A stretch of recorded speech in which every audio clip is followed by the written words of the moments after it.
Welcome to this Delph Stack tutorial video. In today's video, I'm going to show you how to activate voice commands on Waze. Whether you're driving and want to keep your hands on the wheel, or you simply want to navigate more safely and efficiently, this simple step-by-step guide will walk you through everything you need to know, even if you've never used Waze voice commands before. First, open your Waze app and go to the settings page. Once you're there, look for the option labeled Voice and Sound. Take a moment to follow along carefully so you don't miss any important details. Next, tap on Google Assistant and allow OK Google detection. You'll also want to enable the while driving switch. This ensures that your voice commands are recognized even when your phone is in your pocket or mounted on a car holder. Follow the on-screen instructions as they appear. Waze makes this setup very straightforward and easy to follow.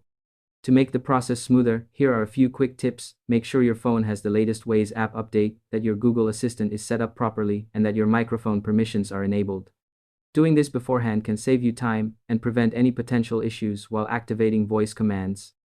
Once you've completed these steps, go back to the Waze map and say OK Google, followed by your command.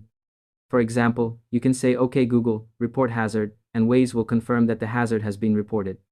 After that, you should be able to use voice commands for navigation, reporting incidents, and other Waze features without any interruptions. It's also a good idea to review the full list of voice commands, which you can find in the description below. This way, you'll know exactly what commands are available and can take full advantage of hands-free navigation for a safer and more convenient driving experience. And that's all there is to it. By following these simple steps, you'll be able to activate voice commands on Waze easily and efficiently, giving you a smoother, safer, and more enjoyable driving experience. Thanks for watching this Delph Stack tutorial video, and I hope you found it helpful.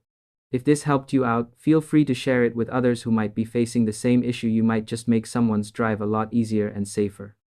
Don't forget to check out our other tutorials for more tips and tricks to get the most out of Waze.